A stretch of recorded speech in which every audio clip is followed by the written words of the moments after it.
मित्रांनो, खिल्लार हा फक्त एक बैल नाही, ही एक महाराष्ट्राच्या संस्कृतीची, शेतकऱ्यांच्या कष्टाची आणि इतिहासाची जिवंत ओळख आहे। पण एकेकाळी राजेशाही मान मिळालेली खिल्लार जात आज कमी का होत चालली आहे? या बैलांची किंमत लाखोंमध्ये का जाते आणि या जातीमध्ये असे कोणते गुण आहेत हे अनेक शेतकरी खिल्लारलाच पसंती देतात, हे आपण या व्हिडिओच्या माध्यमातून जाणून घेऊया।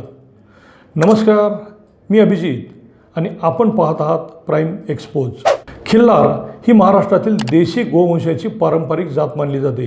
तिचा मुख्य प्रसार सातारा, सांगली, सोलापूर, कोल्हापूर आणि कर्नाटकातील विजापूर, धारवाड, बेळगाव परिसरात मोठ्या प्रमाणात झाला। जत तालुक्यातील माडगाळ येथील येसप्पा कोरे यांच्याकडील खिल्लार जातीचे उमदखोंड त्याच गावातील दत्तात्रय जत्ती यांनी 1,02,500 रुपयांना घेतलं। खोंडाच्या जातिवंत बांध्यावर आणि उमद्या ठेवणीवर विश्वास ठेवत त्यांनी महिनाभर त्याला सकस चारा दिला। त्याची कसून निगा राखताना त्याचं जपून संगोपन केलं आणि अवघ्या महिनाभरातच कर्नाटकातील बेळगाव जिल्ह्यातील मुडलगी तालुक्यातील नामांकित खिल्लार व्यापारी करप्पा लंगोटी यांनी या खोंडासाठी 3,21,000 रुपयांचा विक्रमी सौदा केला आणि खिल्लार जनावरांना आजही लाखोंचा भाव मिळत आहे हे सिद्ध केले। खिल्लार जनावरांमध्ये असे काय आहे की ज्याला लाखोंचा भाव मिळतो, असा प्रश्न प्रत्येकाला पडला असणार। पण अफाट ताकद असल्याने खिल्लार बैल दिवसभर नांगरणी, बैलगाडी ओढणे तसेच शेतीची कठीण कामे करीत असतात। त्यामुळेच तो शेतकऱ्यांचा विश्वासू साथीदार बनला आहे। खिल्लार ही जात दुष्काळामध्येही तग धरणारी आहे। पश्चिम महाराष्ट्र आणि मानदेशातील उष्ण कोरड्या हवामानातही ही जात उत्तम प्रकारे टिकते। कमी चारा आणि कमी पाण्यातही ती काम करू शकते। खिल्लार बैलांचा वेग, चपळपणा आणि लांब अंतर काम करण्याची क्षमता यामुळे त्यांना बैलगाडी शर्यत आणि वाहतुकीसाठी मोठी पसंती मिळाली।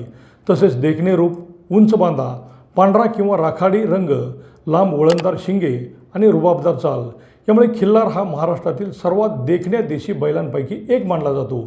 मध्यंतरीच्या काळात अनेक शेतकरी देशी गायी कत्तलीसाठी विकू लागले होते, पण बैलगाडा शर्यतीवरील बंदी हटवताना डबल महाराष्ट्र केसरी चंद्रहार पाटील यांनी सबंध राज्यभर रान उठवले आणि बंदी उठताच खिल्लार बैल पुन्हा मैदानात धावताना दिसू लागला।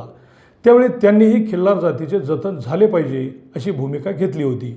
खिल्लार बैलांना प्रचंड मागणी वाढल्याने मोठी उलाढाल होऊन शेतकरी मालामाल होत आहे।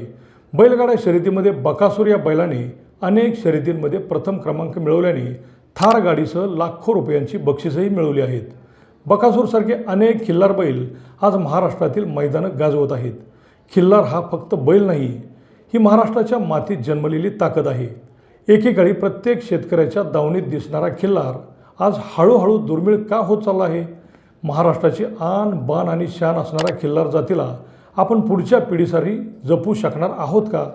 तुम्हाला याबद्दल काय वाटते ते कमेंटमध्ये लिहा व प्राइम एक्सपोज चॅनलला सबस्क्राईब करा।